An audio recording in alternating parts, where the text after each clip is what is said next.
yang lain. Al-asr, karena ada illal ladzina amanu wa amilus salihati wa tawassaw bil haqqi wa tawassaw bis sabr. Gitu, sehingga ini saya juga harus lihat.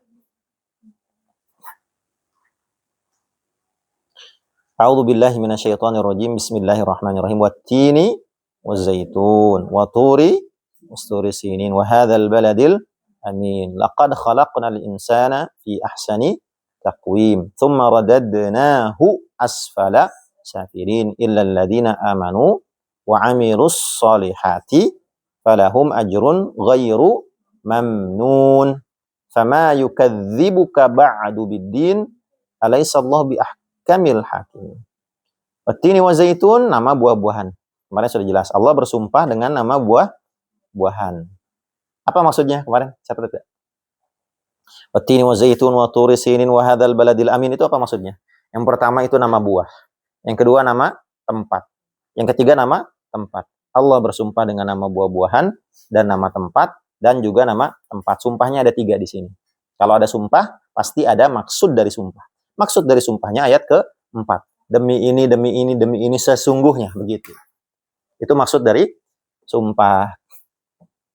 Yang pertama, apa maksud dari sumpah ini? Yang kedua, apa hubungannya antara maksud dari sumpah, laqad khalaqnal insana, sungguhnya kami menciptakan manusia dalam bentuk sebaik-baiknya, dan sumpah itu sendiri. Apa hubungannya? Ini kan terkesan tidak ada hubungannya. Tin, nama buah-buahan, turi sinin, nama tempat, hadzal balad amin, nama tempat. Kemudian Allah katakan sesungguhnya kami menciptakan manusia dalam bentuk sebaik-baiknya. Coba jawab apa kira-kira? Kemarin kan sudah dicatat. Pasti hilap. Pasti hilap. Makanya ilmu itu tikror wal istimror, ya. Ilmu itu tikror. Penting ini, Bu. Tikrorun wastimrarun. Ilmu itu hanya diulang dan istimrar di continue. Jadi pada dasarnya sekelas ulama sekalipun itu nggak bisa. Ini umumnya ya, nggak bisa begitu sekali lihat langsung hafal. Kecuali ada ulama-ulama dalam sejarah yang disebutkan katanya langsung hafal. Contohnya Al-Imam Syafi'i sama Imam Bukhari. Itu ininya udah kayak kaset rekaman. Itu lihat langsung hafal. Itu lihat langsung hafal. Tapi itu pun ternyata ceritanya diperselisihkan. Kayaknya enggak langsung hafal juga, paling 2 kali. Jadi diperselisihkan. Intinya yang saya ingin katakan bahwa pada umumnya manusia itu kalau baca atau menerima ilmu, umumnya tidak langsung hafal. Maka mutlak yang namanya nuntut ilmu, bukan hanya Quran ya, butuh tikror. Tikror itu murojaah. Kan ada Quran tikror, diulang-ulang. Dan istimror, tikror itu mencegah dari lupa. Istimror itu continue, terus gitu ya, berkala, seminggu sekali, mencegah dari futur, malas. Nah kalau udah berhenti lama, bawaannya mulai malas. Memulai kembali itu malas. Jadi ilmu itu butuh pada 2 ini. Ya, perbedaan setiap ulama atau asatid atau apapun punya perbedaan dalam sisi menghafal. Ustaz Adi mungkin untuk saat ini di Indonesia yang paling cepat dari sisi menghafalnya gitu. Saya nggak tahu berapa kali saya baru bisa hafal gitu. Dan kadang tergantung ini juga sih temanya. Kalau bab-bab tertentu yang susah di fikih, lupa lagi. Bahkan ketika umroh itu pembimbing saya, kebetulan sekamar S2 usul fikih. Awalnya belum tahu, ketika tahu saya lulusan Mesir, wah, antum lulusan Mesir. Dia sambil bilang malu-malu, Tat, sebenarnya Matat. Itu termasuk yang ini ya, termasuk travel umroh yang bagus, jejak imani. Sebetulnya Matat, saya tuh sebulan atau seminggu sebelum jamaah datang, saya buka lagi buku tentang umroh. Walaupun udah berkali-kali umroh, kadang-kadang suka lupa lagi. Makanya mutlak yang namanya ilmu mah tetap butuh tikror. Apalagi kalau ilmunya memang nggak pernah diamalin, pasti lupa. Kecuali kalau memang bidangnya itu kayak misalkan ngajar tahsin, ya, nggak akan lupa. Ini mad apa, tahu lah. Atau saya ngajar bahasa Arab, karena memang itu terus nggak akan lupa. Tapi kalau yang lain-lain, fikih, yang memang tidak pernah sehari-hari, pasti lupa. Jadi apa nih? Hubungan antara sumpah dan maksud dari sumpah. Ada yang mau jawab? Yang jawab mudah-mudahan umroh tahun depan. Ada, Pak? Atau ini dulu lah. Kemarin udah dijelaskan kan tentang ini apa ini? Maksud dari sumpah ini apa? Pakai nama tempat dan buah-buahan ini maksudnya apa? Yang 4 poin itu bukan saya telah. Yang 4 poin itu bukan? Ya, ya. 4 poin itu. Yang nggak tahu poinnya berapa saya Pak? Nabi bersaudara. Tempat? Ya.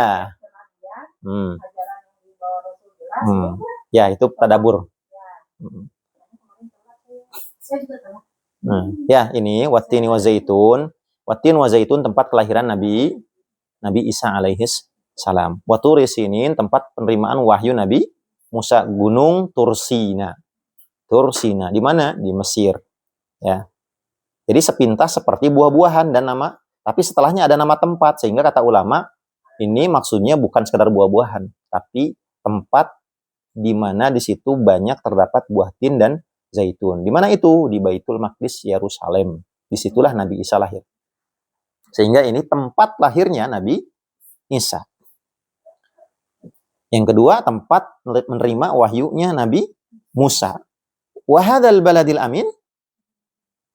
Jelas ini. Dan negeri ini di mana?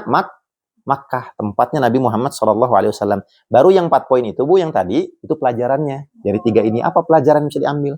Oh, bahwa Nabi itu bersaudara. Nabi disebutkan. Bahwa ini tentang estafet kenabian dan seterusnya. Itu 4 poin ini. Adapun maksud dari sumpah ini, kenapa ada buah-buahan digabung dengan nama tempat, maksudnya adalah bukan buah-buahannya ternyata, tapi nama tempat kelahiran para nabi. Ya, terutama ini nabi berdekatan kan? Pertama Nabi Musa dulu. Pelanjut Nabi Musa siapa? Nabi Isa. Nabi Musa dan Nabi Isa itu adalah dari Bani Israel, keturunannya Ishak, keturunannya Yakub. Ya. Yakub setelah wafat keduanya ini 500 tahun jaraknya. 500 tahun sebelum kelahiran Nabi Muhammad SAW. Selama 500 tahun itu disebut dengan masa jeda atau fatroh. Fatroh ini Nabi Musa, Nabi Isa, Nabi Muhammad misalkan. Ini disebut dengan ahlul fatroh. Ahlul fatroh ini orang yang kekosongan Nabi itu hukumnya berbeda dengan manusia, disamakan dengan manusia primitif. Ya, jadi mereka tidak akan dihisab. Mereka tidak akan dihisab, tapi akan diuji.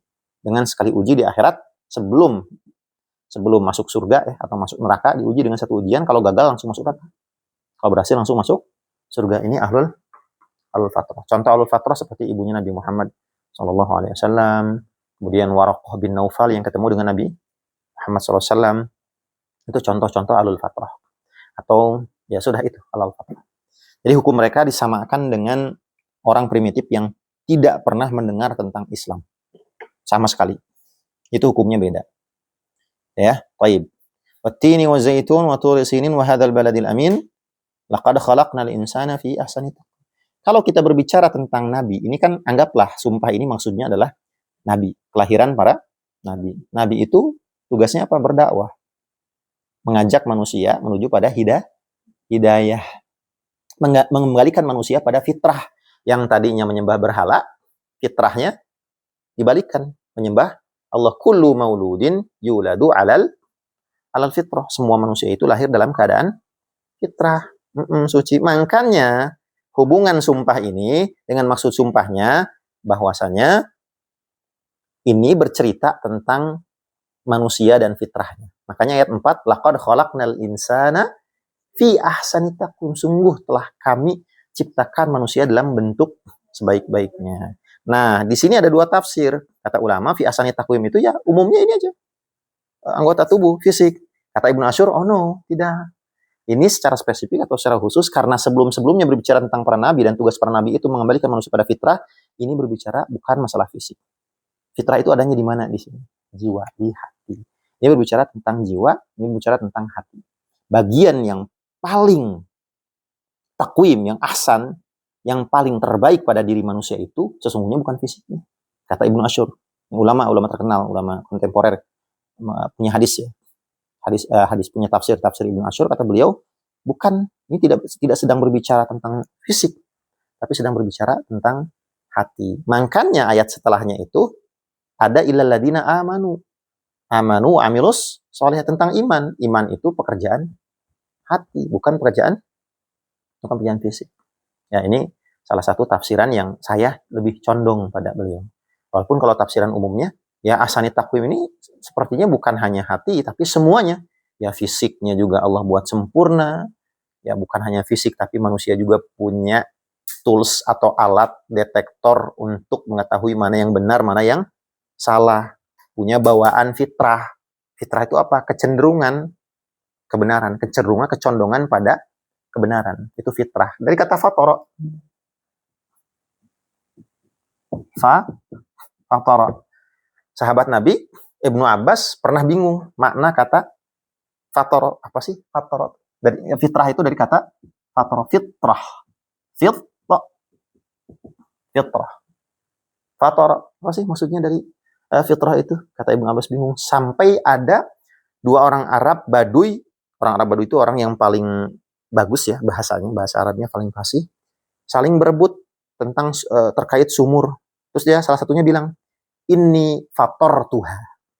Akulah yang mengawalinya. Akulah yang mengawali menggali sumur tersebut. Jadi fatara ini merujuk pada awalnya sesuatu, kondisi awal sesuatu sebelum dirubah. Apa tuh namanya? Originalnya sesuatu, defaultnya sesuatu sebelum berubah, itu fitrah. Memulai kondisi awal, makanya memulai kembali makan setelah saum disebut iftar. Idul Fitr. Nah, Idul Fitr hari makan-makan, hari memulai kembali makan. Jadi fitrah bukan ini, maksudnya fitrah itu bukan hati, tapi fatrah itu kondisi awal, kondisi default manusia itu dasarnya makan, bukan saum. Itu fitrahnya manusia. Laki-laki fitrahnya apa? Suka sama perempuan. Orang yang suka sesama jenis tidak fitrah.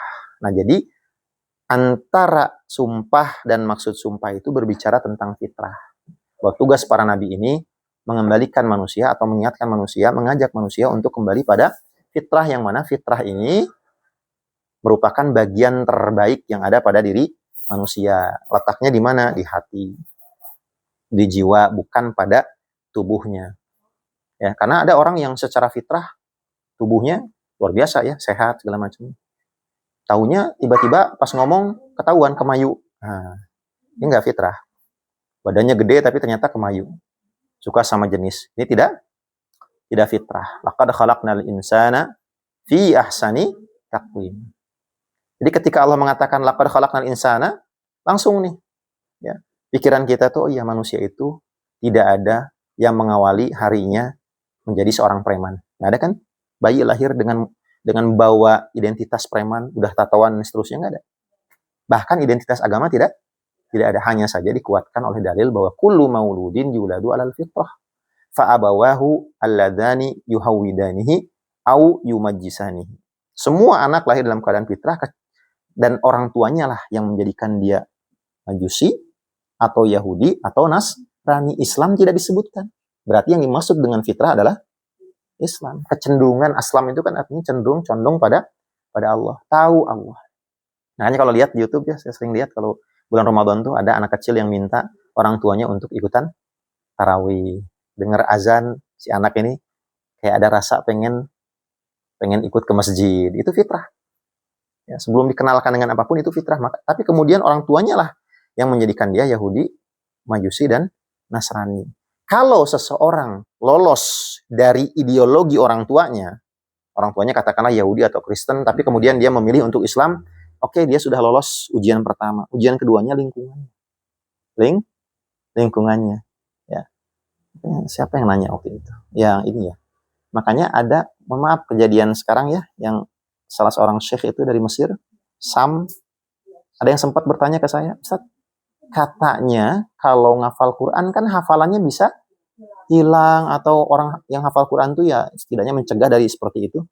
Saya jawabannya tadi, ya mungkin dia dulunya ketika kecil lahir di lingkungan yang baik, orang tuanya penghafal Quran juga, ulama lah. Tapi kalau orang lolos dari situ, boleh jadi dia tidak akan lolos ujian kedua di lingkungan. Dan lingkungan Mesir ini banyak banget yang kayak begitu. Gay itu di Mesir banyak. Waktu saya tinggal di asrama saja, amu itu apa ya? Tukang bersih, sapu yang umurnya IOB 60, 70 itu belum pada nikah semua. Rata-rata ya, belum pada nikah semua. Karena di sana mahar mahal. Ya harus punya rumah, sakos, satu apartemen, plus harus punya mobil. Makanya ada suksayarot pasar mobil, yang itu murah luar biasa, yang penting punya mobil. Sehingga ya banyak, jujur aja, memang saya juga pernah jadi korban. Kakek-kakek bayangkan. Yang pernah ceritakan waktu di bus ada yang megang siapa? Megang bokong, kakek-kakek. Akhirnya saya kesel kan, saya tarik kakek depan. Nggak kelas, kali balik, kelas. Udah nggak apa-apa, biarin nggak apa-apa. Gimana kata saya. Depanin ya. Nah, saya memandang diri saya waktu di cermin. Oh, mungkin bagi orang-orang gini saya terlalu ganteng pada zamannya, terlalu cantik pada zamannya, ya. Akhirnya apa? Kan saya nggak ada jenggot waktu itu, masih muda. Nah, itu istilah fikih namanya amrod. Amrod itu laki-laki, anak kecil yang belum tumbuh jenggot. Dan kata Imam Syafi'i ini lebih bahaya daripada wanita fitnahnya. Apalagi sama orang-orang kayak gitu. Sehingga akhirnya saya memutuskan untuk mengerik supaya tumbuh jenggot. Alhamdulillah setelah ada jenggot nggak ada lagi. Karena memang orang-orang kayak gitu nggak suka laki-laki yang berjenggot dan nggak suka laki-laki yang botak. Itu rumusnya. Jadi alhamdulillah 2 kejadian saya. Yang kedua sama orang Afrika. Saya pikir teman saya. Saya juga ya. Biasalah cupika-cupiki. Cuma ini agak aneh cupika-cupikinya. Biasanya kan yang namanya cupika-cupiki itu bahasa Arabnya mu'anaqah. Mu'anaqah. Musafahah salaman. Kalau cupika-cupiki itu mu'anaqah. Yang ketemu itu seharusnya ini. Unuk. Leher. Bukan ini. Leher mu'anaqah. Nah, gitu. Mu'anaqah istilahnya dalam bahasa Arab. Ini musafahah. Ini mu'anaqah. Lah dia mulutnya ke sini. Apaan kan saya? Cuma megang-megang. Ya geli kan akhirnya kan. Megang-megang saya ini apa? Dilihat wajahnya. Saya nggak kenal kamu. Kamu siapa? Allah, solos kata dia. Terus ada. Ya akhirnya saya pakai. Iya, itu memang bawaan. Mesir rata-rata berjenggot. Iya, dianya berjenggot. Korbannya dia suka yang masih kelimis. Itu amrod. Sudah nikah. Sudah punya anak. Bisa. X.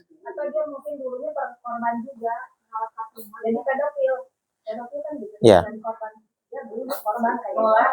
Korban. Pedofil. Bu, saya S2 di UIN. Saya punya teman Bumai termasuk dekat, sering bikin tesis. Ada seorang dosen lah, saya nggak sebutin namanya, dokter. Dia setiap kali perempuan telat, dia bisa aja. Tapi kalau laki-laki yang telat, marahnya minta ampun. Ternyata beliau pernah menyatakan ya, suka lah sama laki-laki, suka sama laki-laki. Tapi ngelihat Bumai, dia jadi ngegodain si Bumai ini. Kamu katanya yang membuat aku taubat. Aku tuh sebenarnya suka sama laki-laki, tapi aku juga suka sama kamu. Ih, Bapak, bukannya Bapak udah nikah ya? Udah nikah tapi suka sama Bumai, suka juga sama laki. Taunya dia jadi dosen pembimbing saya. Saya akhirnya sampai sekarang nggak mau ketemu dia. Karena matanya tuh, waduh, saya serem juga kata saya. Si dokter itu. Dan ketika saya beliau termasuk penguji saya waktu S2. Yang lain mah Masya Allah profesor nih. Ada 2 profesor, 1 dokter yang udah lama, termasuk dia si orang ini. Ketika di tes itu gampang, bagus. Cuman dia doang yang nyusahin saya. Kamu harus memang dokter baru juga sih. Kayak ya aneh lah saya akhirnya. Pengalaman saya waktu ya di Indonesia, kalau di Mesir tuh sama 3 orang, satu lagi itu orang Maroko. Dia jualan parfum keliling-keliling kamar. Terus masuk ke kamar saya dan teman saya, ada si Kemal. Kemal ini sering pakai celana pendek, langsung kayak gitu. Ya. Saya tuh tahu nggak, kata dia tuh, jualan parfum ini bukan sekedar jualan, kata si orang Maroko ini. Saya punya misi. Makin serem aja gitu. Saya punya misi. Dan pernah teman saya korban sama dia gitulah, dipegang-pegang. Tapi teman saya ini orang Madura kan, biarin aja tubuhnya dipegang-pegang, sengaja aja. Tapi udah ngasih tanda, udah nyirian lah si orang Maroko ini. Langsung bawa teman-teman orang Madura, Garalak Madura mah, dibawa sini kamu, ditonjokin, dihajar, habisin. Akhirnya nggak berani lagi. Ya seperti itu penyakit itu mah Bu ya. Itu mah bukan semata-mata hafal Quran, enggak ngaruh. Itu mah penyakit. Ya. Jadi saya bukan ini ingin aib orang, cuma saya ingin menggambarkan bahwa wallahualam ya, mungkin Al-Quran itu saat ini hanya dihafal memang. Jadi kalau saya lebih memilih untuk memahami Al-Quran betul-betul dan mengamalkannya walaupun itu sedikit, semampu saya, ketimbang menghafal banyak tapi nggak tahu apa-apa, cuma tahu seninya doang. Paham seninya? Ngajinya bagus, di gual-gewal gitu ngaji gitu. Tapi nggak ada yang dipahami dari situ. Atau kalaupun paham, tidak diamalkan. Karena kasus ini tuh sering saya lihat, Bu, di mana seorang penghafal Quran yang kayak, ini kayak penghafal Quran, hafalannya kuat, tapi maksiat terus. Tapi nggak hilang hafalannya. Ternyata setelah diselidiki, memang punya basic ketika kecilnya, menghafal dari umur 5 tahun, 6 tahun. Cuman ketika dewasa, belok dia hidupnya. Saya punya teman, saya nggak sebutin lagi namanya, teman dekat ini mah. Saya tahu keluarganya Masya Allah luar biasa, keluarga ya bercadar lah, ibunya segala macam. Anaknya pun di bawah saya, umurnya beda 4 tahun sama saya. Tapi bareng ke Al-Azharnya. Bareng-bareng, sepesawat segala macam. Ketika berangkat kita masih culun lah. Dan dia masih cingkrang celananya segala macam. Sampai ini pun cingkrang. Datang ke Mesir, salah gaul. Masuk ke asrama Al-Wafa, namanya asrama Wafa ini banyak orang-orang Madura, Jawa yang rokok. Mahasiswa Al-Azhar Indonesia rokok. Saya biasa bilang, wah, adek, kita menggaul sama orang-orang kayak gitu, nanti kamu kebawain mual. Begitu masuk ke kamar tuh mulek rokok. Apa? Ya mulek kayak kabut gitu. Nanti betah ya. Nggak butuh waktu lama, 2 bulan kemudian saya temukan si teman saya ini pas masuk kamar. Wah, mana yang ngerokok? Kan lainnya salafi, ya, tapi orang mah salafi liberal. Kok ayah salafi liberal katanya? Perasaan gak ada. Iya, dia sampai ini. Wah, gimana kalau kamu ketahuan sama ibu kamu? Harus dicarikan. Itu hafal Quran. Dan dia ngaku waktu kecilnya itu, usia 6 tahun, 1 ayat tuh diulang sampai 100 kali. Makanya dia pernah mengeluhkan, ada heran dengan diri saya sendiri. Kadang-kadang saya kayaknya hafal mulanya istighfar kayaknya. Obama maksiat, tapi alhamdulillah Quran mah nggak hilang katanya. Ada yang kata saya itu istidroj juga itu. Hati-hati kata saya tuh. Nyamurnya coba. Sampai puncaknya sebelum pulang tuh saya tuh sampai ngomong gini, wah, saya tuh lebih suka ketika lihat kamu sebagai seorang salafi yang betul-betul gitu, ketimbang sekarang kata saya. Sampai dia, mohon maaf, naudzubillah, menjadi pecandu pornografi. Sampai yuk ngasih plastis itu. Apa kurang plastis apa? Harddisk. Hayang bung sih. 40 giga film porno. Kamu fatwa. Ya akhirnya nikah, dan nikah itu kabar terakhir nggak lama cerai. Karena maksiat. Hadisnya kan jelas ya, tidak ada salah satu orang yang saling mencintai keduanya, tidak ada 2 orang mencintai salah satunya berbuat maksiat, melainkan Allah akan memisahkan keduanya. Itu salah satu penyebab perceraian itu, karena ada salah satu yang bermaksiat. Saya sampai kaget gitu. Dan bukan hanya sekali 2 kali saya menemukan orang-orang yang hafal Quran ini. Bahkan ini undercover aja ya. Di Al-Azhar ada pasangan cewek cowok belum menikah, dua-duanya hafizoh berzina, dipulangin sama orang Indonesia sama PPMI itu BEM-nya. Ya maksudnya ya mungkin mereka ahli dalam agama, tapi mereka nggak ahli dalam kehidupan. Tahu istilah bahasa Sunda, siga anjing lepas seperti gogok lepas dari dia dulu mungkin di pesantren, begitu lihat Kairo yang itu sekuler sama ke Indonesia, pakaian apa segala macam, itu terperangah, apalagi jauh dari orang tua, diteleponin sama perempuan. Saya juga termasuk, Bu, diteleponin. Ayo katanya jalan. Siapa coba yang melarang? Makanya betul, orang yang belajar di Al-Azhar itu tidak hanya belajar buku, tapi belajar kehidupan. Kalau di Saudi nggak ada yang gitu, aman. Saudi nggak ada. Tapi kalau di Mesir, wah, Mesir sekuler. Jadi sampai teman perempuan saya tuh nelpon, ayo San, kita makan ngajak kayak gitu, ngajak makan, wah ini saya kalau nggak inget orang tua ya udah. Makanya pemahaman seorang, atau bukan hanya zohirnya saja, jangan lihat nampaknya saja, oh ini hafal Quran segala macam, belum tentu. Apalagi pada zaman sekarang, walaupun memang kita nggak mesti uzon juga, nggak. Cuman tentu beda kualitas hafiz Quran saat ini dan masa lalu. Zaman Imam Syafi'i, Salafus Soleh. Beda. Sangat berbeda. Kalau sekarang ya tantangannya double-double gitu. Mampu menghafal Quran, nanti ketemu dengan realita. Wah, susah. Kalau kurang-kurang iman. Bahkan ada orang yang mungkin gak hafal Quran, tapi pemahaman dia tentang Islam dan komitmen keislaman dia bagus. Gak hafal Quran, hafalannya sedikit. Justru orang yang seperti ini selamat. Ya. Makanya kajian-kajian kita ini fokusnya, orientasinya, ujung-ujungnya ya harus ke pemahaman. Paham, amalkan.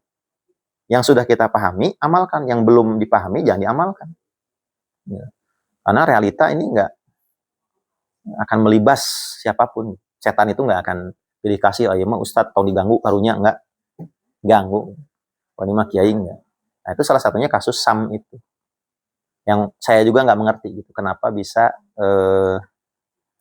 ada ketertarikan seperti itu, kecuali saya hanya katakan itu penyakit jiwa. Penyakit jiwa. Kami juga di kampung Quran pernah ada satu musyrik yang punya seperti itu dan melakukan aksinya selama 2 tahun, lolos dari luput. Dikeluarkan pas saya masuk, saya keluarin si orang itu. Terus dia bilang, saya itu sebenarnya kesini tuh mau taubat katanya itu, makanya saya masuk pesantren. Saya bilang, antum iya mau taubat tapi itu penyakit, benerin dulu, psikiater kemana? Nggak bisa. Keluarin lah akhirnya. Jadi itu mah bukan masalah mau dinasehatin beribu nasihat juga, sepertinya mah itu masalah psikologis.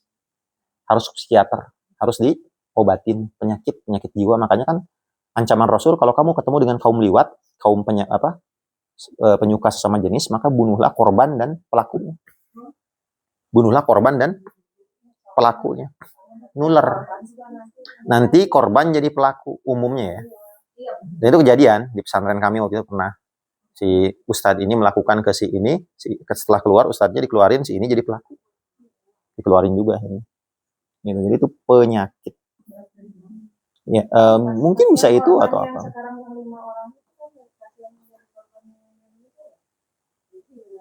Iya.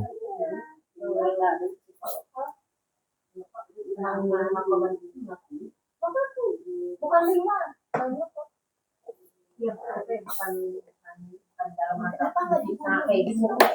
Enggak boleh.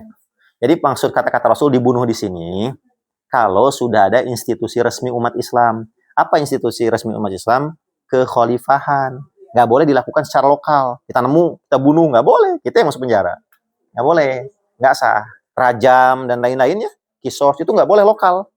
Misalkan kita bikin komunitas apa lokal, nanti ada rajam, nggak boleh.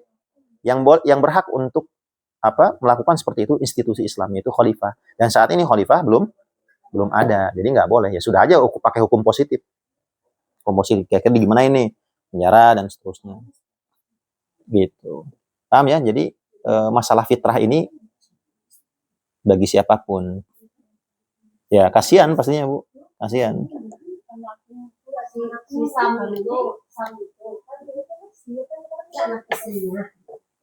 Ya pulang ke Mesir, kabur. Nggak mau balik ke Indonesia. Akan Hani Kristianto nelpon suruh ke sini, nggak mau dia. Ya saya mah udah memahami ketika Sam begitu senyum-senyum aja. Tahu. Karena ngalamin Mesir banyak. Jadi bagi saya sih nggak terlalu gitu. Oh iya. Ajar. Makanya sempat saya pribadi trauma Bu ketika pulang itu ngajar di Husnul Khotimah ketemu sama orang Mesir. Sempat gitu ya, ini istighfar saya. Agak kurang respect waktu itu sama syekh dari Mesir gitu. Walaupun ya ini sikap ini salah gitu. Jadi Mesir mah tahu lah. Sekarang bingung, Mesir itu kan luar biasa, kiblat ilmu umat Islam, ulamanya banyak, dahsyat. Tapi pada saat yang sama, orang yang kayak Fir'aun juga sama, banyak. Ya makanya kalau sempat umroh nanti ke Mesir, lihatnya jalanannya, lihat dari jalanannya, jadi lihat orang kencing di jalan biasa banget, bau pesing di ini biasa banget. Ya teh mana Islam, teh mana gitu. Saya mempertanyakan. Oh jauh, saya lebih di Jakarta. Iya, pernah ya. Nah iya mah mesti kan. Saya tuh ke Kampung Rambutan waktu itu tahun 2008 udah pusing kan, lihat Jakarta tuh semrawut waktu itu ya 2008. Ternyata setelah datang ke Kairo jauh lebih pusing. Jakarta lebih mending daripada Kairo sampai saat ini. Terus masuk ke kampus Al-Azhar. Udah pernah Bu ya? Masuk kampus Al-Azhar nggak? Al-Azhar yang mana nih? Yang dekat masjid? Gimana gambar ini ya? Apa banyak debu? Kayak apa ya? Lebih pantas kayak penjara. Sangat kumuh, sangat pabalatak dan seterusnya. Ya, orang Mesir kadang-kadang kalau dikoreksi seperti itu dia bilang, tapi kan Indonesia mah bukan Ardul Anbiya. Kita mah Ardul Anbiya, negeri para nabi. Saya balikin, justru eta. Nabi sudah banyak kesini aja ente kayak gini. Itulah alasan kenapa Nabi banyak kesini. Nggak cukup satu Nabi. Nggak cukup satu Nabi. Jadi jangan panas. Mendukung. Cuman kan kalau negara Arab lain kayak misalnya contoh, dan miskin, terutama karena kemiskinan. Makanya betul ya doa Nabi itu. Allahumma inni a'udzubika minal kufri wal faqr. Kefakiran itu dekat dengan kekafiran. Ya. Kalau kayak Qatar dan lain-lain kan itu mah elegannya, maksudnya rapi, mirip Jepang lah, Kuwait. Ini Mesir ini yang 11-12 kayak Indonesia, bahkan lebih parah. Ini parah, bedanya mereka di sana cuma ya punya banyak ulama lah. Tapi kalau dari sisi akhlak jauh sama orang Indonesia. Saya bilang kan orang senyum aja jarang. Makanya ketika saya pulang ke Indonesia, lihat mang Pak Ogah gitu, senyum aneh kayak masuk surga aja, senyum. Karena di sana boro-boro senyum. Tegeg. Gimana? Ahwat Indonesia maksudnya?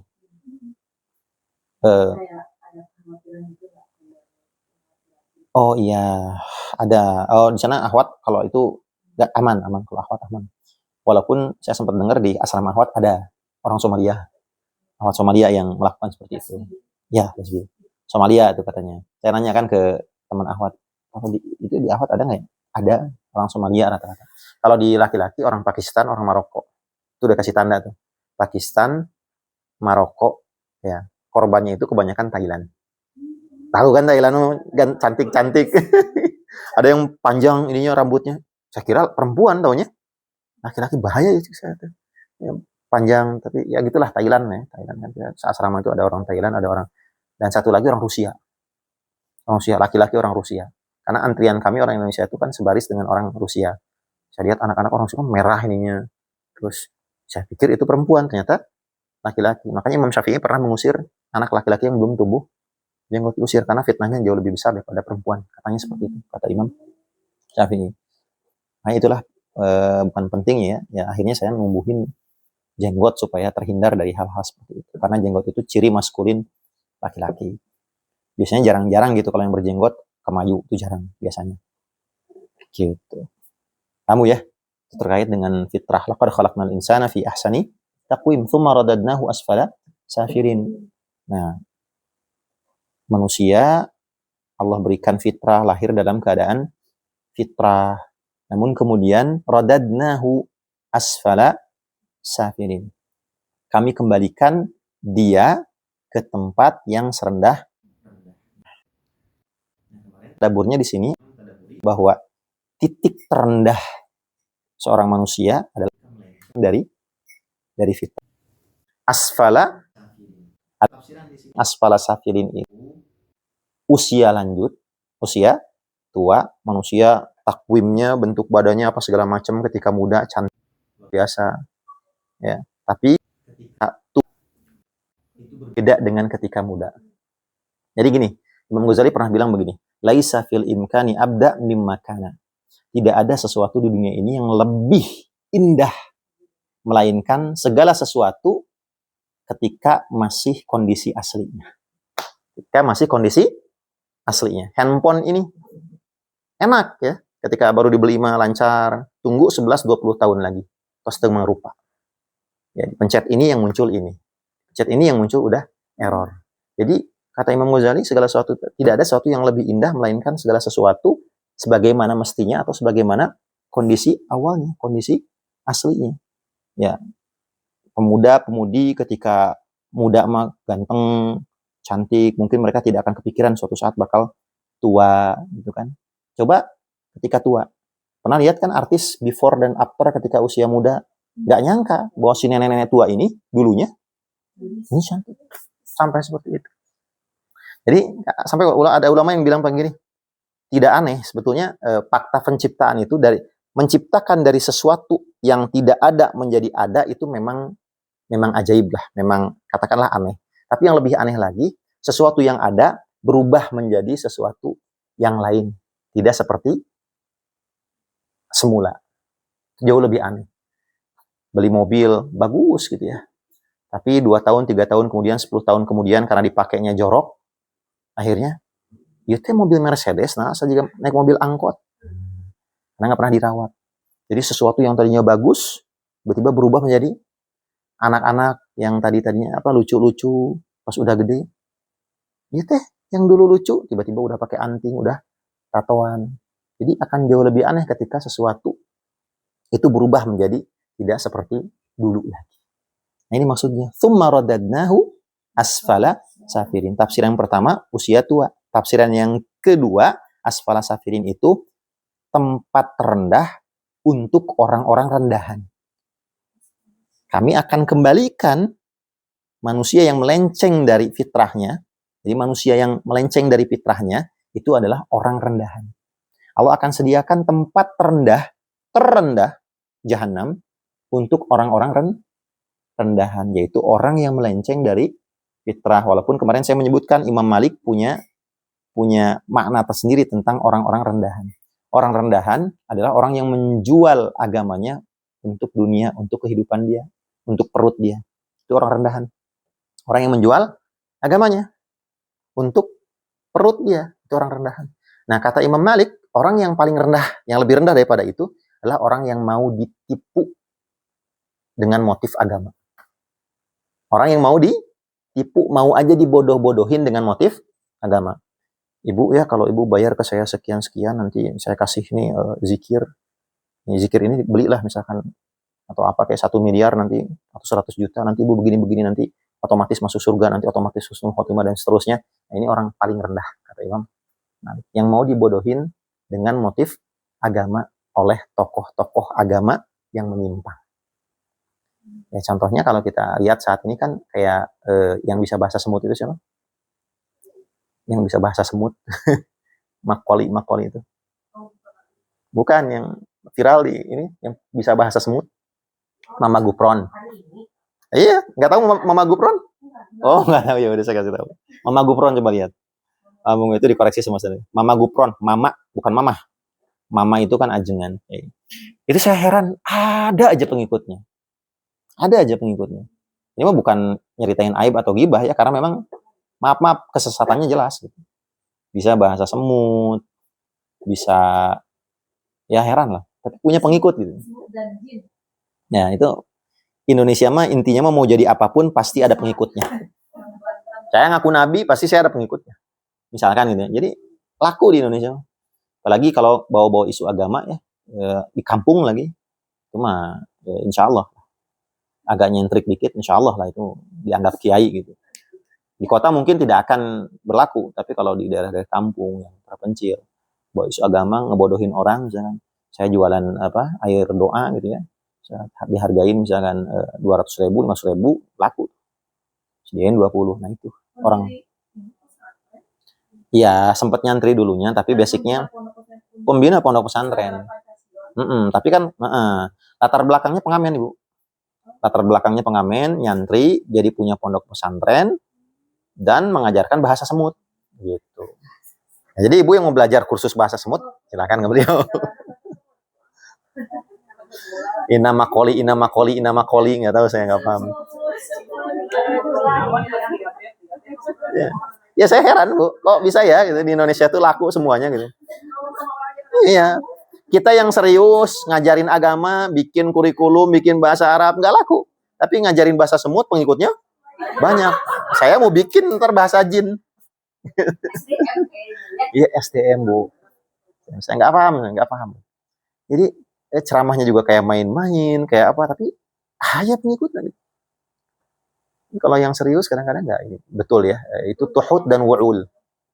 Di akhir zaman, selain yang kemarin saya sebut fitnah itu, ada 3 fitnah itu ya, maksudnya fitnah akhlas, fitnah sarra, dan fitnah duhaima. Ada namanya fitnah lain, fitnah tuhud wal wa'ul. Nah nanti saya kirim lah. Tuhud dan wa'ul itu orang yang tadinya orang yang Iya, nanti baca lagi di Murojaah. Ini tikrar. Itu di akhir zaman akan banyak katanya orang, bukan katanya kan, hadis, orang yang dia tuh bukan siapa-siapa, nggak terkenal, keilmuannya juga SDM-nya rendah, tapi dia tiba-tiba melejit jadi tokoh dan berbicara tentang agama tanpa ilmu. Itu salah satu tanda kiamat. Dan sekarang udah banyak. Jadi tokoh publik, entah itu tokoh agama atau apapun yang nggak punya kapasitas di bidangnya, tiba-tiba mencuat aja dan berbicara untuk kepentingan publik, untuk kepentingan umum dan menyesatkan. Nah, itu di akhir zaman banyak kayak gitu. Ya ini salah satu contohnya Mbok Gufron ini. Bukan gibah ini mah, dan karena beliau sendiri yang sudah mengumbar aibnya. Dan herannya pesantrennya ada gitu. Ya saya heran, agak sedikit heran gitu. Bukannya nggak iri sama sekali kalau bab dunia mah, tapi heran aja gitu. Mungkin ini tuhud dan wu'ul. Kalau iya, memang buat pembodohan juga, pengalihan isu, betul. Ya biasalah ada kepentingan ya, karena memang biasanya orang kayak gitu ada backingannya dari orang-orang seperti itu. Tsumma radadnahu asfala safirin. Ya, jadi ini ada kaitannya tuh. Pertama berbicara tentang nabi itu berusaha untuk mengembalikan manusia dari kepada fitrahnya. Kemudian berbicara bahwa bagian terbaik pada diri manusia itu jiwanya, hatinya, yang mana di situ tersimpan fitrahnya. Kemudian berbicara tentang kondisi yang paling rendah itu, titik terendah manusia itu ketika dia melenceng dari fitrahnya sebagai seorang manusia. Kalau ingin lihat fitrah, lihat anak kecil. Sering-sering lihat gimana sikap dia ketika dia misalkan berbuat salah, dia menangis. Ketika dewasa, boro-boro nangis. Aku salah aja nggak mau, ya gitu kan? Itu udah nggak fitrah. Anak kecil tuh banyak fitrahnya. Ya. Kecondongan dia pada pengen belajar agama. Coba lihat masih anak kecil, dia dibawa ke pengajian, dia mau kan? Begitu SMP, nggak mau, malu. SMA udah selesai, udah mulai belok-belok lah, walaupun tidak diartikan sesat, cuman ya tidak sefitrah ketika anak kecil. Nah, siapa yang bisa selamat dari hal ini? Illal ladzina amanu wa amilus shalihati falahum ajrun ghairu mamnun. Illal ladzina amanu wa amilus shalihati falahum ajrun ghairu mamnun.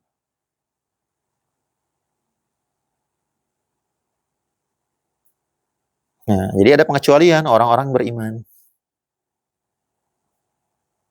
Nah, ini gimana nih? Ini ayat ini tuh kan turun pada zaman Nabi. Jadi kita perlu ngebayangin sedikit ke belakang, ke zaman Nabi, yang mana Nabi itu berhadapan dengan orang-orang jahiliyah. Sebelum Islam menyebar, orang-orang itu menyembah apa? Menyembah berhala. Dan menyembah berhala itu keluar dari fitrah. Harusnya menyembah Allah. Makanya di sini dikecualikan illal ladzina amanu, dikecualikan segelintir orang yang beriman kepada Nabi Muhammad Shallallahu Alaihi Wasallam pada saat itu. Yang tadinya menyembah berhala, dia hijrah masuk Islam dan hanya menyembah Allah. Ya, jadi orang-orang yang kembali fitrah setelah sebelumnya mereka musyrik.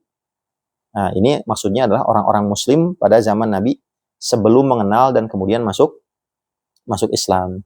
Kenapa mereka disebut kembali pada fitrah? Ya, karena mereka masuk Islam dan Islam adalah fitrah. Aslama yuslim, Islam itu fitrah. Kembali ke kondisi asal. Makanya kalau orang-orang mu'alaf itu kalau masuk Islam bilangnya apa? Sudah kembali. Bukan saya memeluk Islam, tapi saya kembali kepada fitrah, kembali kepada Islam. Pulang gitu. Dulunya menyembah patung Yesus, menyembah ini dan seterusnya. Ya. Jadi di ayat ini juga terdapat isyarat fitrah yang masih bagus pasti mengantarkan pada iman. Kalau fitrahnya masih hidup, ya, dia bisa balik tuh suatu saat, entah kapan. Ya, kalau fitrahnya masih hidup. Ya. Dan kalau sudah punya iman, akan terdorong untuk beramal. Kalau orang jarang beramal, tandanya imannya bermasalah. Bermasalah. Dia dengar ceramah, dia dengar kajian, tapi tidak terdorong untuk beramal. Cek. Ya. Cek di sininya bermasalah apa? Kotor hatinya. Nah, saya bilang ya, bahwa hati itu semakin kotor, semakin sulit kita untuk beramal. Satu hal yang mencegah seorang untuk beramal itu ketika terlalu banyak maksiat. Hati itu kotor karena salah satunya banyak maksiat. Makanya itulah kenapa pentingnya kita setiap hari zikir. Supaya bersihin hati. Zikir, sedekah bersihin hati, berbuat baik bersihin hati, maksiat kotorin hati, itu aja. Hati makin kotor, biasanya makin malas, nggak ada feelingnya ketika baca Quran tuh. Nah, baca Quran tuh biasa atau sholat misalkan biasa, ya itu kemungkinan hatinya kotor. Iman dan amal itu berbanding lurus. Perbanyak amal, iman naik. Jadi berbanding lurus. Kalau kita banyak beramal, banyak ketaatan, banyak zikir, banyak baca Quran, insya Allah iman naik. Tapi ketika kita lagi malas beramal, aduh malas itu ibadah, biasa sholat duha jadi nggak sholat duha, tandanya iman lagi turun. Itu aja. Kalau untuk ngecek kondisi kualitas iman kita lagi turun atau tidak, biasanya kondisi lagi turun ini bukan biasanya, istilahnya itu futur. Ya, futur. Ya, dari fataro, jeda. Dari fatroh, tadi saya bilang ada jeda. Futur itu sedang malas, jeda. Untuk kembali semangat itu lewat masa-masa futur. Dan zaman Nabi pernah ada seorang sahabat memuji sahabat lain, hebat dia mah ibadahnya. Kata Nabi, iya hebat. Itulah nikmat Islam.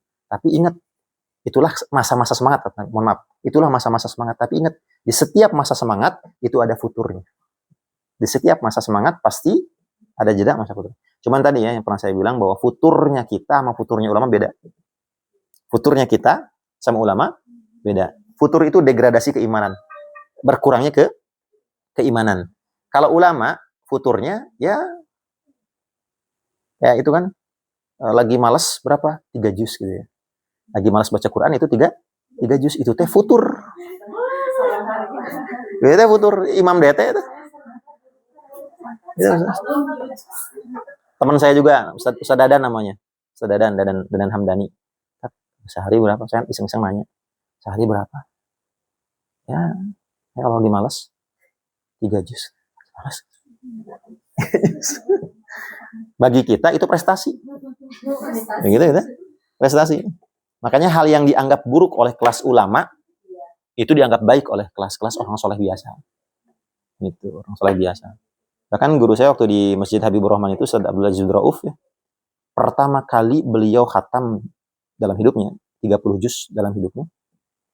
Pertama kali beliau khatam itu selama 2 tahun. Selama 2 tahun beliau menghatamkan setiap hari 30 juz. Makanya kekuatan hafalannya saya nggak tahu juga tuh. Mungkin pada saat itu mungkin beliau belum terlalu banyak aktivitas ya karena masih muda. Jadi pas pertama kali hatamnya itu beres SMA. 30 juz, pas sudah hafal itu setiap hari selama 2 tahun. Makanya Masya Allah ketika baca tilawah tuh di Habibur Rahman ya, udah kayak jarang lupa lah. Beda dengan asatid yang lain, bacaannya biasa dia. Ustaz Abdul Aziz Rauf, LC. Dia guru pertama saya waktu saya talaki di Masjid Habibur Rahman, tahfiz Quran, waktu itu usia masih 1 SMA. Itu guru pertama saya, beliau belum terlalu terkenal pada saat itu. Di Jakarta masih sering kita talaki sama beliau, dan ternyata kenapa rahasianya kok bisa semutkin ini, sekuat ini, dan seberpengaruh itu. Padahal suaranya, tilawahnya biasa gitu. Cuman kok ada sesuatu yang beda. Ternyata memang dahsyat. Cara menjaga Al-Qurannya dahsyat. Yang ya belum lah. Saya pikir ketika sudah di Al-Azhar tuh, mungkin bakal seimbang ya ilmunya dengan beliau. Nyata enggak gitu. Jadi kalau beliau ceramah, tafsirnya udah nggak nyiapin. Udah nggak pernah nyiapin. Tafsir Ad-Duha, ngomong langsung Ad-Duha. Dan itu detail dengan hadisnya, dengan ininya. Gimana? Nggak pernah nyiapin. Karena bacaannya kuat. Tapi efek sampingnya beliau memang mengakui saya terlalu berlebihan dalam belajar. Terlalu berlebihan dalam belajar sampai banyak sakit-sakitan. Jadi baca kitabnya tuh luar biasa. Baca kitabnya luar biasa. Umurnya. Kayaknya kepala 6. Enggak, kalau 7 enggak. Kayaknya kepala mau masuk, itu sudah masuk kepala 6. Kayaknya Seagim, ya, Seagim. Seagim itu, Seagim. Karena dulu masih muda banget saya. Sekarang ya 62 kayaknya. Seumuran beliau. Cuman ya kalau yang nggak paham beliau kayaknya kurang menarik karena ngomongnya itu nggak pakai retorika dan nggak. Jadi ya silakan ya datar. Tundu. Ya tundu. Tapi isinya daging semua. Isinya Masya Allah. Daging semua. Dan itu beliau nggak persiapan. Kalau saya masih harus persiapan. Saya harus lupa lagi nih baca. Kalau beliau udah hampir nggak pernah persiapan. Jadi surat apa baca tafsir ini detail tentang makna sakinah, detail, masya Allah. Jadi memang basicnya dari SMA saja, dari SMA kata teman beliau menceritakan ke ya sama teman lah. Jadi SMA tuh nggak pernah lepas dari ke kelas kemana bawa Quran, hafal Quran 2 tahun berturut-turut itu setiap harinya 30 juz. Menjaganya gimana? Nah, muridnya itu murid beliau, karena saya ke Mesir kan akhirnya nggak jadi murid beliau lagi, teman saya melanjutin. Nah, teman saya ini kemudian sekarang jadi guru saya masih talaki sama beliau, Ustaz Abdul Aziz Ma'mun, saya talaki lagi sama beliau. Nah, itu beliau mah sanggupnya seminggu sekali 30 juz, seminggu sekali. Jadi di hari Sabtu khusus pergi dari rumah cari masjid, minta izin ke istrinya, itu membaca Al-Quran 30 juz sekali duduk. Jadi seharian sampai menjaga Qurannya seperti itu. Ya, ternyata banyak masih ada gitu orang-orang seperti itu yang mempertahankan Quran sampai sebegitunya gitu ya. Dan memang dari sisi ngamalinya juga ya, masya Allah gitu ya. Yang belum kataikan lah buat saya mah. Jadi kita sama-sama masih belajar. Kadang-kadang malu kalau lihat seperti itu, tapi nggak apa-apa. Minimal ada keinginan atau komitmen untuk, kalaupun tidak seperti itu ya minimal 30 juz 30 atau setengahnya. Futur wajar. Tapi apa perintah Rasul? Kata Rasul, wajar futur mah. Yang penting kalau futur jangan sampai iya, ya kan. Enggak apa-apa. Yang manusia mau gimana, Bu? Ketika ruh yang namanya ruh ya. Yang namanya ruh itu enggak pernah futur. Ruh. Tapi ketika dimasukin ke sini, ke cangkang manusia yang punya syahwat, jadi futur. Makanya kenapa ketika dalam Al-Quran ketika ditanya alastu birabbikum, bukankah aku Tuhanmu, semua ruh itu menjawab, ya, soleh ruh itu. Tapi ketika dimasukkan ke cangkang yang di sini ada jantung, ada hati, ada syahwat, hese, jadi kabawakan, gitu. Ya makanya kalau lagi putur kata Rasul, yang penting jangan sampai belok dari sunnahku. Ya ada. Tong sampai misalkan asalnya sholat nih, jadi nggak sholat selain haid ya. Nggak sholat. Kenapa nggak sholat? Futur, nggak bisa. Itu mah keterlaluan. Kalau misalkan nggak duha atau misalkan menjadi berkurang tilawahnya, ya itu masih dalam batas yang wajar ya. Walaupun tadi ya beda-beda kualitas turunnya manusia itu beda-beda. Kalau kelasnya ulama, turunnya itu bagaimana? Ya, turunnya itu 3 juz. Kalau kita seayat. Kita seayat. Mending seayat gimana? Itu sama sekali. Ya, atau jikir, Bu. Setelah datang bulan tuh yang ya. Makanya Nabi bilang apa? Maaf, ini kata Nabi bukan kata saya. Perempuan itu naksuddin. Naksuddin, kurang naksuddin wa naksul akal.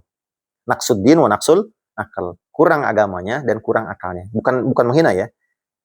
Terus ada sahabat nanya kaget. Ya Rasul, kurang agama dan kurang akal maksudnya bagaimana? Bukankah kamu melihat perempuan itu naksuddin kurang agama itu ada masa-masa ketika mereka tidak sholat. Lalu apa yang dimaksud dengan naksul akal?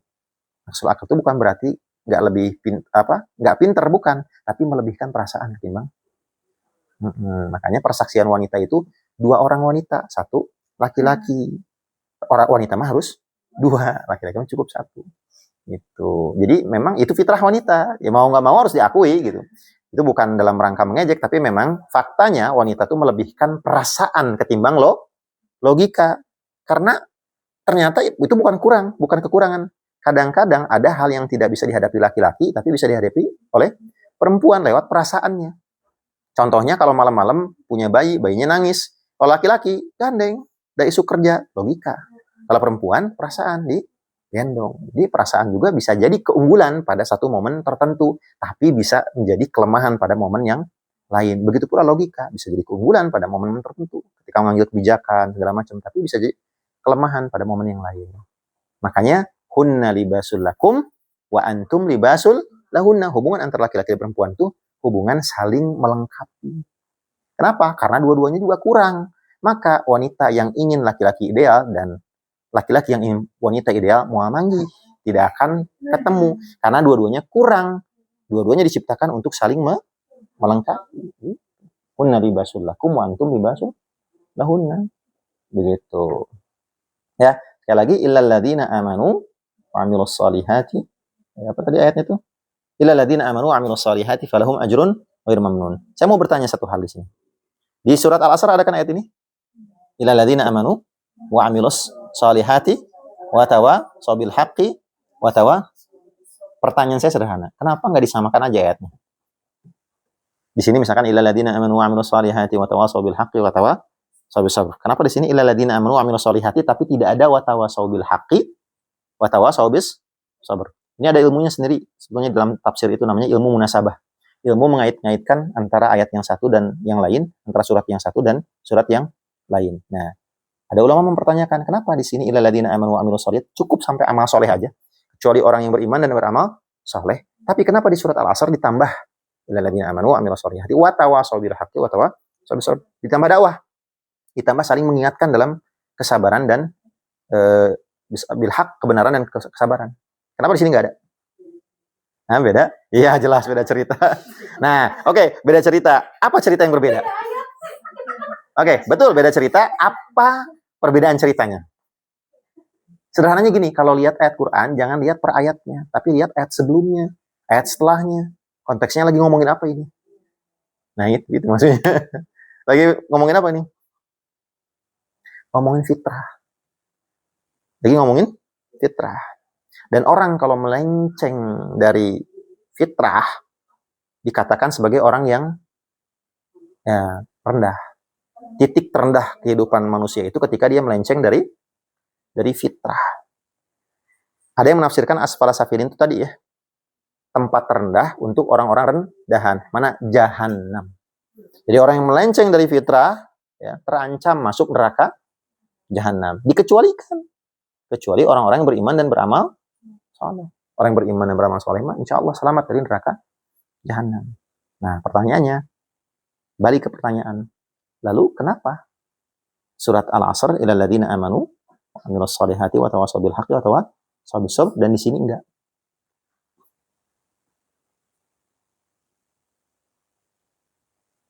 Ini jawabannya.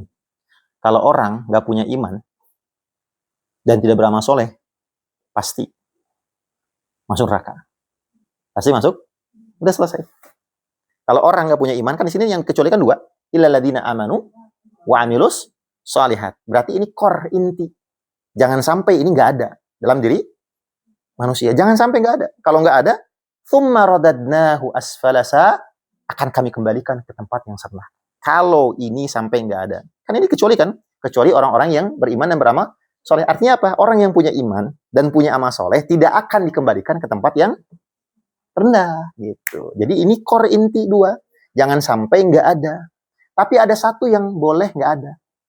Walaupun tetap dikatakan rugi. Karena Al-Asr itu berbicara konteksnya tentang apa? Tentang kerugian. Wal 'asr innal insana lafi khusr. Rugi dia. Di dunia rugi dia. Kalau tidak punya iman, amal soleh, dan tawasau, saling menasihatin, dan dakwah. Dan dakwah tetap dikatakan rugi kalau dia tidak berdakwah. Kayak ibarat misalkan ibu beli kulkas, ada hadiahnya mobil. Diambil nggak? Oh, diambil atuh. Kalau nggak diambil, rugi. Paham nggak? Ya, kulkasnya sudah dapat. Kan memang ibu beli kulkas, tapi kan ini ada hadiahnya. Kalau nggak diambil, ya rugi. Tapi tidak sampai membuat ibu, apa istilahnya, ya kacau lah. Nggak, yang penting udah dapat kulkas dan niatnya juga dapat. Begitu pula ini. Paham? Jadi begini, kalau tidak berdakwah, tidak akan sampai memasukkan orang ke neraka gitu. Gampang. Kalau kita nggak berdakwah, milih diam aja di rumah, yang penting iman amal soleh, sholat, pikir segala macam, tapi nggak berdakwah, nggak watawasaw bil haq, watawasaw bis sabr, saling mengingatkan orang lain, kamu tuh begini, kamu harus begini, itu nggak ada masalah, tidak akan sampai memasukkan kita ke asfala safilin, tapi tetap dikatakan rugi karena itu bonus, dakwah bonus, gitu Bu. Makanya inilah alasan kenapa di surat At-Tin ini tidak ada dakwah. Karena kalau diadakan dakwah, berarti orang yang tidak berdakwah pasti masuk neraka. Jadi dakwah mah adanya di surat Al-Asr yang berbicara tentang rugi waktu. illal ladzina amanu wa amilus solihati wa tawasau bil haqqi wa tawasau bis sabr. Memang kalau kita nggak berdakwah, kita tidak akan. Enggak. Tapi harus jelas dulu alasannya.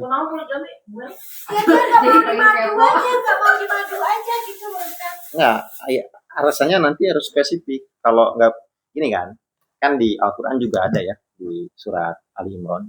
Dan sebenarnya poligami itu diikutkan dengan ayat nusyuz. Ayat nusyuz itu apa ya? Ini walan tastati an ta'dilu.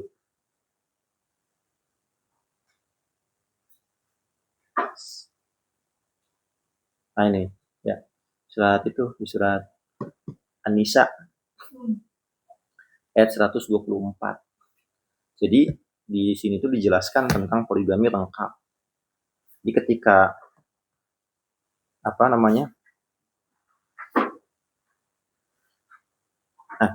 poligami itu efek sampingnya membuat seorang suami tidak acuh ke istri yang pertama. Itu diakui oleh Al-Quran. Ketika seorang laki-laki berpoligami, efek sampingnya saya bilang, sekarang saya nggak berani mengatakan negatifnya, efek sampingnya adalah sikap acuh suami terhadap istri yang pertama. Itu sikap acuh. Jadi lebih mementingkan istri yang kedua. Makanya Allah tegur di sini. Ya. Walan tastati'u an ta'dilu, kalian tidak akan pernah bisa adil bainan nisa. Tapi adil di sini perasaan, bukan materi. Kalau materi mah bisa. Ya, bahkan coba perhatikan tentang poligami disatukan dengan ayat talak. Wa iya tafarraqa, jika keduanya bercerai. Jadi seolah-olah ini ada urutannya jelas bahwa memang tidak dipungkiri poligami itu salah satu ya, kalau tidak disikapi dengan benar, penyebab perceraian, penyebab acuhnya suami dan penyebab perceraian karena tidak sanggup seorang istri. Cuman alangkah bijak kalau seorang istri, ya saya yakin tidak sanggupnya itu kemudian nanti akan lebih pada sisi tidak mampu untuk taat. Nah kalau seperti itu ya boleh cerai. Kenapa? Ya saya nggak mau poligami, jangan itu alasannya kalau bisa. Ya, tapi saya takut nggak taat nanti, nggak bisa taat, sedangkan ketaatan pada suami itu kan wajib, bagian dari agama. Jadi alasannya harus karena agama. Kalau alasannya karena yang lain-lain, ya kayak material misalkan, ya, karena suami saya udah nikah dengan istri kedua, jatah bulanan saya jadi berkurang, padahal tidak ada yang salah misalkan dalam artian suaminya itu agamanya bagus. Nah ini yang tercela itu. Tapi kalau misalkan saya nggak mau aja poligami, takut nggak bisa taat nantinya, nah ini masuk ke bab agama. Jadi tidak masalah kalau meminta cerai. Kan di hadis itu yang meminta cerai tanpa alasan. Bahkan ada sahabat Nabi, sahabiah perempuan yang datang ke Nabi, ya Rasul, aku tidak mencela dia karena agamanya. Dia itu baik, dia itu soleh. Tapi sahabat ini memang nggak terlalu ganteng lah, cuman intinya baik, soleh segala macam. Cuman saya nggak sanggup gitu. Kalau meneruskan nikah sama dia, takut nggak bisa taat nanti. Itu kata Nabi, apa yang mahar yang dia belikan, ini kebun, balikan, dibalikin. Khulu itu namanya khulu. Khulu. Kalau dalam istilah kita tuh gugat cerai. Jadi dibolehkan. Jadi saya alasannya itu cuman saya nggak mampu, khawatir nggak taat sama dia. Tapi semuanya itu baik, semuanya itu baik banget. Cuman saya takut nggak taat aja karena konon katanya sahabat ini nggak terlalu menarik dari sisi penampilan. Jadi sahabiah ini memilih untuk pengen cerai sehingga dikembalikan lagi sebagian dari maharnya kepada suami. Apa sih istilahnya tuh? Kembalikan. Ada kalau di Kemenak itu ada uang, lupa saya istilahnya, uang ganti rugi itu apa sih namanya, lupa lah. Lupa. Kan ada yang waktu itu harus bayar sejumlah uang. Viral kan Ustaz, ada yang minta dibalikan kan uang maharnya. Kalau mahar nggak bisa dibalikan. Kalau udah ya udah sempat bersetubuh nggak bisa dibalikan. Itu bukan uang mahar sebetulnya. Jadi maksud sebagian uang mahar di sini apa istilahnya tuh saya lupa ya. Bayaran sejumlah uang untuk mengganti. Tapi kalau yang kemarin itu ada yang viral tuh. Nggak boleh. Katanya bisa dikembalikan. Nggak boleh. Kalau uang panai, kan ada tuh yang orang Sulawesi yang mana? Kan kalau kita mau melamar nih, laki-laki mau melamar, itu kan harus memenuhi dulu uang panainya yang diminta sama calon mertuanya. Kalau seandainya seperti itu gimana? Oh itu bukan mahar. Boleh itu. Boleh. Kalau mahar nggak boleh. Kan Uang selain mahar? Ada yang kemarin minta tanahnya sampai 2 M. Nggak apa-apa. Ya mangga we, ayah yang pada lah emang gawe. Panai itu tidak termasuk mahar. Kayak ketika tunangan, Gitu ya. tradisi, yang segala sesuatu yang tradisi itu boleh diambil lagi secara tradisi. Tapi kalau mahar, Iya. Lama ya sampai nggak jadi. Sampai nggak jadi itu nikahnya karena si rumah tuanya tuh mintanya 2 M. Masya Allah. Iya itu nggak jadi batal. Ustaz saya juga kan ini ngapain? Makanya saya kan nyari-nyari nih orang uang panai kan. Panai itu apa sih nyari-nyari kan? Udah gitu nikah sampai kolot. Nah, pokoknya panai itu mungkin DP kali. Ya nggak salah. Uang beli kayak di Padang. Oh iya dibeli ya. Kalimantan katanya begitu. Ini Kalimantan, Sulawesi. Kalimantan. Orang-orang Sulawesi itu gitu. Sampai saya tuh melihat ini si calon pengantin istrinya cantiknya segimana? Segimana sampai 2 M? Ya sampai minta 2 M kan jadi penasaran jadi pendidikannya gimana? Pendidikannya Bu S3 terus pekerjaannya dokter itu pasti lebih mana? Oh, berdasarkan itu ya? Keluarga Adi gimana dia? Ya kata karena dia kan kakaknya artis. Si perempuan ini teh kakaknya artis katanya. Oh. Dia mau nikah, nah si ibunya minta ke si calon ibunya, si calonnya juga dokter sih dia bagus sih dari pendidikan bagus gitu kan dokter. Cuman kan mintanya 2 M dah. Terus itu kan di luar pesta nikah. Nanti ada lagi. Pesta nikah. Belum mahar. Nanti pesta nikah ada lagi. Sebelum kita udah nikah ya.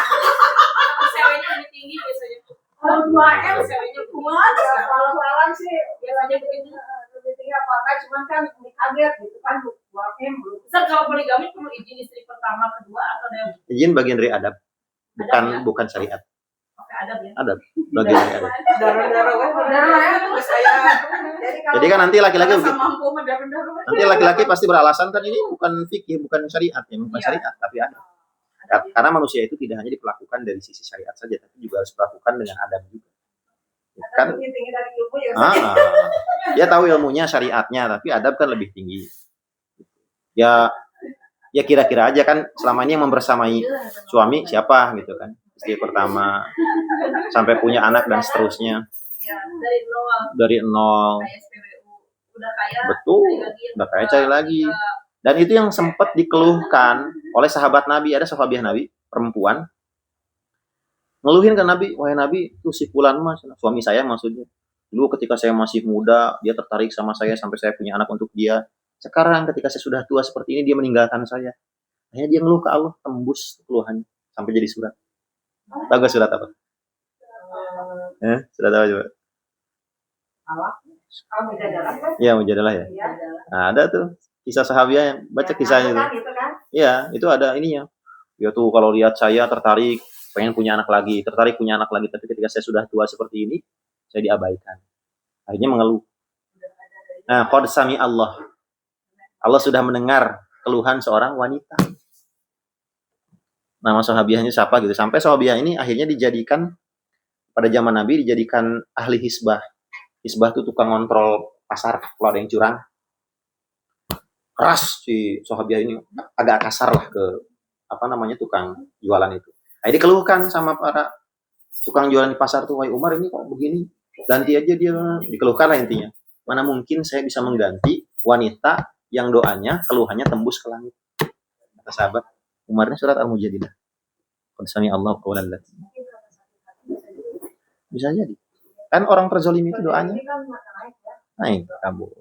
Makanya itu bagian dari adab. Dan saya sebenarnya menyayangkan tokoh-tokoh tokoh agama di Indonesia yang ujung-ujungnya selalu ke arah situ gitu.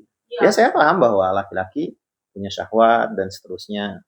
Tapi ya hal semacam itu tidak perlu terlalu diekspos, karena nantinya akan menjadi kesan buruk bagi orang yang nggak paham kemudian Islam, poligami, apa segala macam. Kebanyakan istri keduanya jamaahnya, tapi Ya, pasti. cantik Ya, kan Ustaz. Jangan diperpanjang, udah aja jangan diperpanjang. ya pasti. Ini mah curhat kali Betul. banyak. Nggak apa-apa. Itu. Menawarkan diri.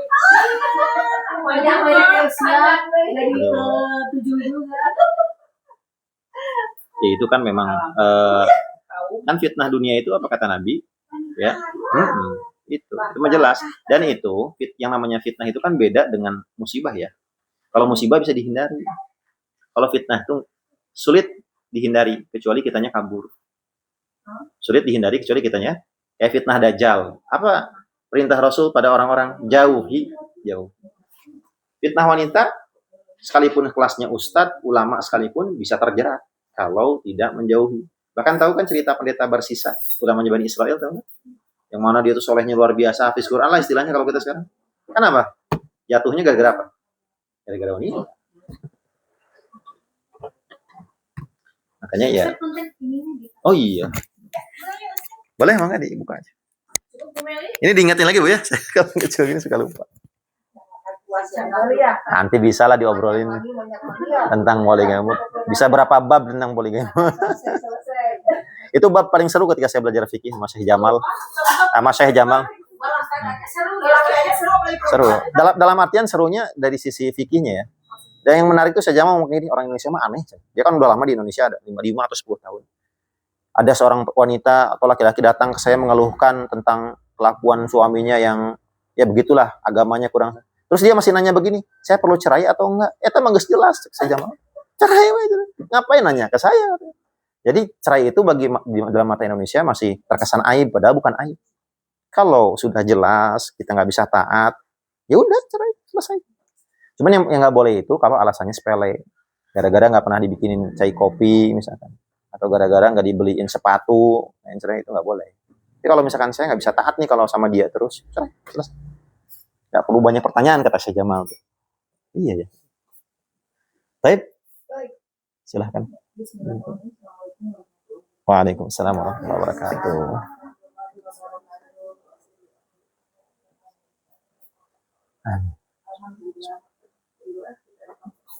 Kembali pagi ini 10.00 mulai kajian rutin mingguan kita bersama Ustaz Sandi Media. Bismillahirrahmanirrahim.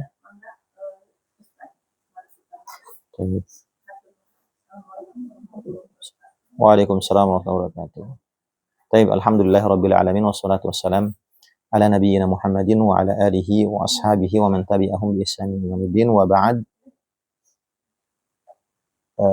Saya doakan yang hadir di sini semua senantiasa diberikan kesehatan oleh Allah Subhanahu wa taala, kelapangan rezeki, kemudahan, husnul khotimah dan dimasukkan ke surga Firdaus al-A'la. Amin ya rabbal alamin. Ya, barusan diskusi dulu sebentar tentang kehidupan ya, poligami dan seterusnya. Tapi kalau dilanjutkan bisa panjang. Jadi kita melanjutkan insyaallah tema kita. Kembali sedikit surat Tin, ternyata kemarin belum beres ya, diingatkan sama Ibu Irma. Surat At-Tin, silakan dibuka surat At-Tin. Sama Mekkah dan Madinah.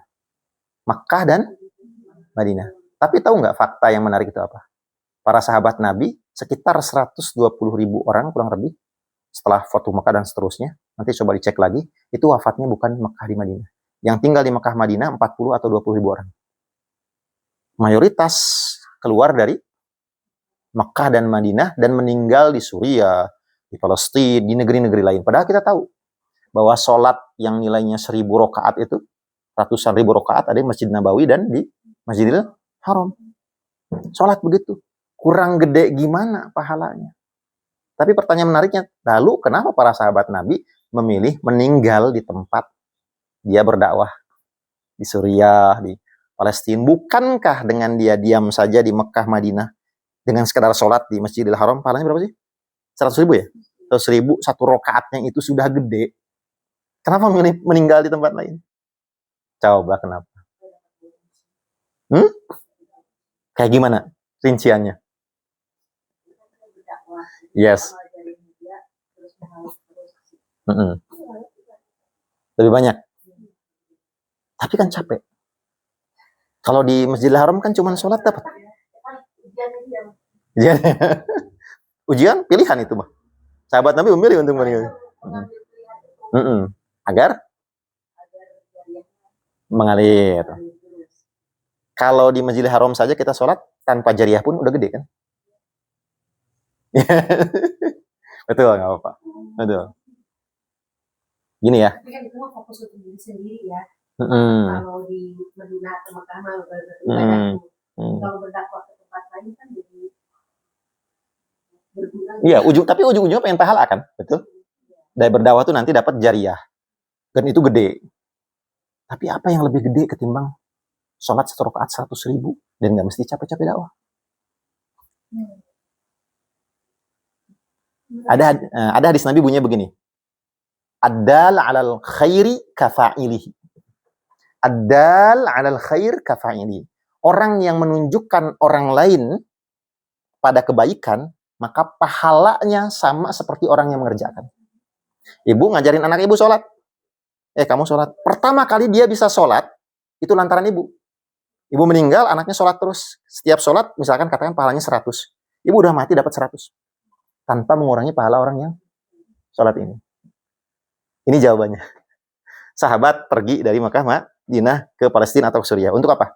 Untuk dakwah. Contoh, saya kasih contoh. Amr bin As membuka Mesir. 90% itu Koptik Kristen. Membuka Mesir, 90% masuk Islam. Khalid bin Walid Palestina. Suriah. Masuk Islam semuanya. Dan setiap tahun, sekarang, jamaah terbanyak, penyumbang jamaah haji terbesar adalah Mesir. Mesir paling banyak. Siapa yang pertama kali mengislamkan itu? Amr bin As. Orangnya sudah wafat. Setiap satu orang yang ke Masjidil Haram dari Mesir, dia sholat, 1 rakaatnya 100.000. Khalid bin Walid dapat. Paham maksudnya? Dia udah nggak bekerja, tapi dapat terus. Tapi kalau dia berpikir, saya mah tinggal aja di Masjidil Haram, sholat, ya dia dapat 100.000. Tapi kalau sudah nggak sholat, dapat nggak? Sudah enggak. Lain cerita kalau dia berdakwah, akhirnya gara-gara dia banyak orang yang jamaah haji, jumlahnya katakan sampai 1 juta, hitung jariahnya gimana? Walaupun orangnya sudah meninggal. Lain cerita kalau dia nggak berdakwah. Dia diam di Masjidil Haram. Memang dapat 100.000. Tapi kalau dia sudah meninggal, apakah dapat? Nggak dapat. Itu logikanya. Dahsyatnya dakwah itu. Kalau ada orang lantaran kita jadi pengen berhaji, pengen umroh, setiap kali dia haji, sholatnya dia terhitung 100.000, pahalanya kita dapat 100.000. Kita nggak ngapa-ngapain. Coba, MLM aja nggak kayak gitu. MLM, multi-level marketing. Mujahid li izzatil muslim, MLM. Dakwah, gitu. Jadi dakwah sekecil apapun yang diremehkan. Sekalipun kita ngomong ke anak kita dan itu terngiang sampai gede, diamalkan, Masya Allah. Apalagi kalau dia nyampein ke temennya, sebanyak apa itu pahalanya. Itu alasannya kenapa para sahabat itu kebanyakan meninggal tidak di Madinah. Kalau tidak salah 120.000, sisanya itu tinggal 20.000 yang tinggal di Madinah. Artinya jauh lebih banyak yang berdakwah di luar Makkah. Jadi ini bonusnya Allah tuh, kalau kita makan bonusnya ngasih, biasanya bonus tidak lebih besar daripada yang inti. Makanya tadi saya mencontohkan beli kulkas dapat mobil. Itu bonus yang Allah sediakan. Jadi bonusnya besar dari dakwah ini. Makanya dikatakan orang yang tidak berdakwah itu wal asr innal insana lafi khusr, rugi. Terus kan saya bukan ustadz, nggak ngaruh. Dakwah bukan tugas ustadz. Dakwah itu tugas setiap muslim sesuai dengan bidangnya. Sesuai dengan bidangnya. Kalau hal yang standar, yang bisa diketahui semua orang tanpa harus belajar, kayak misalkan sholat itu wajib, zakat itu wajib, kan semua orang bisa ngomong. Baru nanti ketika ada yang bertanya, Bu, ini bagaimana tentang hadis sahih, tentang hadis dhaif, itu bukan wilayah saya. Tanyain ke ustaz, gitu. Jadi kalau ada orang demam, nggak usah nyari dokter operasi atau dokter bedah, nggak usah. Demam mah kita semua bisa menangani. Tapi kalau udah hal-hal yang tertentu ya harus ke ahlinya. Kayak gitu dakwah juga. Jadi hal yang paling sederhana, lihat anak misalkan begini bagaimana, didakwahi, dikasih tahu, dia nggak nurut nggak apa-apa. Siapa tahu mudah-mudahan di masa depan dia akan terngiang kata-kata ibunya, kata-kata bapaknya. Walaupun anak kecil makan malabung ya, sibuk dengan dunia masing-masing nggak apa-apa. Saya emang ngomong aja terus. Ya di rumah gitu ya. Kamu teh begini, oh dia mah kemana? Dan kadang ngomong aja biar mudah-mudahan terngiang, mudah-mudahan jadi jariah kita. Itu bonus dari Allah, dakwah. Makanya di sini tidak ada bonus. Karena di sini tidak berbicara tentang bonus. Tidak berbicara tentang kerugian di dunia, berbicara tentang fitrah. Dua hal yang paling penting yang nggak boleh nggak ada. Iman dan amal soleh. Dakwah mah nggak apa-apa, nggak ada juga. Kalau ngomongnya masalah fitrah, ngomongnya masalah keselamatan di akhirat. Tapi kalau ngomongnya masalah mau beruntung atau enggak, maka harus ada dakwah. Falahum ajrun ghairu, ini yang lebih dahsyat lagi. Ya, orang yang beriman dan beramal soleh, lahum ajrun ghairu mamnun. Walaupun bisa aja sih amal soleh ini masuk kategorinya dakwah pun termasuk amal soleh. Maka dia dapat pahala mamnun, itu terputus, pahala yang berhenti. Ya, kemarin saya menjelaskan bahwa orang di masa muda, orang yang terbiasa ibadah, taat, kemudian tua dan dia tua misalkan alhamdulillah lumpuh, nggak bisa apa-apa, maka dia tetap dapat pahala sempurna sebagaimana ketika dia masih muda. Di masa muda atau di masa sehat dia rajin tahajud. Tiba-tiba dia udah nggak bisa lagi tahajud karena uzur, karena masa tua. Maka setiap hari yang dia lalui dapat pahala terus. Ini yang dimaksud dengan goiru mamnun, dapat pahala tahajud walaupun dia sudah tidak tahajud. Maka sebagian ulama mengatakan bahwa meninggalkan sesuatu yang sudah kita biasakan berupa ketaatan hukumnya makruh. Sudah sholat duha terbiasa, terus sholat duha. Nanti ketika di masa tua sudah nggak bisa duha lagi, dapat terus. Ini hebatnya dalam tanda kutip gaji dari Allah. Kalau gaji dari manusia, bulan kapan kita kerja ya di situ aja bulan. Januari dapat gaji, Februarinya nggak kerja, dikasih gaji nggak sama bos? Enggak. Sama Allah tetap dikasih. Ya, kecuali PNS. Nah, PNS nih nyiru konsep ini nih, bagus. Niru konsep ini bagus. Sayangnya tidak teruntuk semua orang. Ya, sepadan Bu, dengan tesnya, dengan apanya lah sepadan. Allah juga ngasih yang sepadan. Kalau kita bisa beriman, beramal soleh, Allah kasih sepadan. Walaupun udah nggak kerja. Tapi ingat, PNS itu ada penurunan gaji kan? Setelah pensiun, ya kan? Asalnya mau ketika mertua juga di BUMN, wah, ketika sudah pensiun mah jauh sekali, jomplang sekali gajinya. Allah nggak jomplang. Allah mah full. Ada nggak orang yang mau gaji dan gajinya full? Nggak ada. Kecuali Allah Subhanahu wa Ta'ala. Full ini mah. Mirip-mirip PNS, tapi ini full. Ghairu mamnun, tidak terputus bahasanya. Fama yukadzibuka ba'du biddin. Nah. Jadi fama yukadzibuka ba'du biddin, ini kalimat tanya. Kalimat tanya. Kemudian mana arti itu? Maka apa yang menyebabkan mereka mendustakanmu tentang hari pembalasan? Ini nyindir orang-orang kafir Quraisy.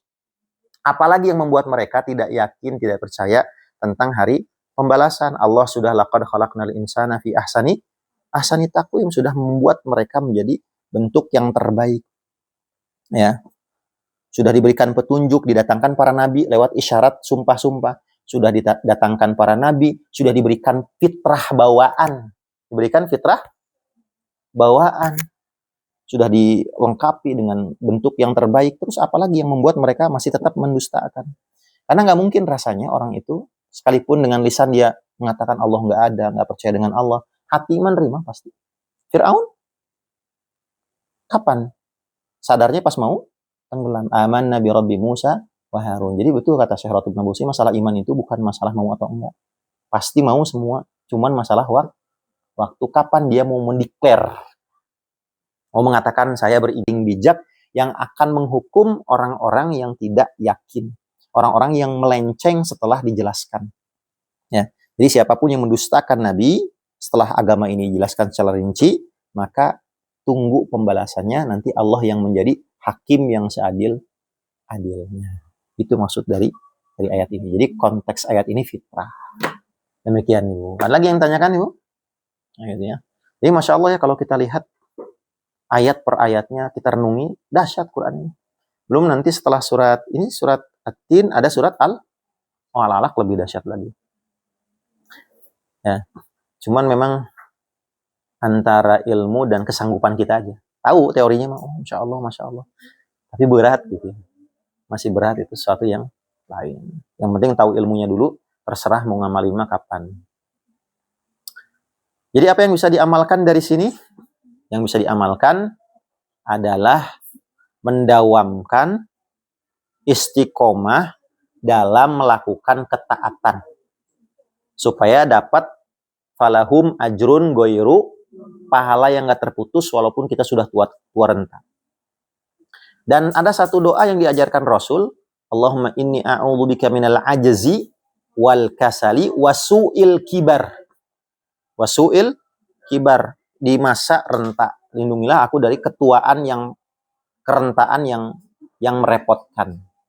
Itu bisa diamalkan insyaallah. Jadi ini kita murojaah surat At-Tin, gak apa-apa Bu ya. Tadinya kan mau melanjutkan ke hadis, tapi ternyata kita murojaah lagi. Insyaallah. Aman Bu, insyaallah. Saya tidak ada jadwal khutbah, kemungkinan akan khutbah di sini. Dekat. Baik.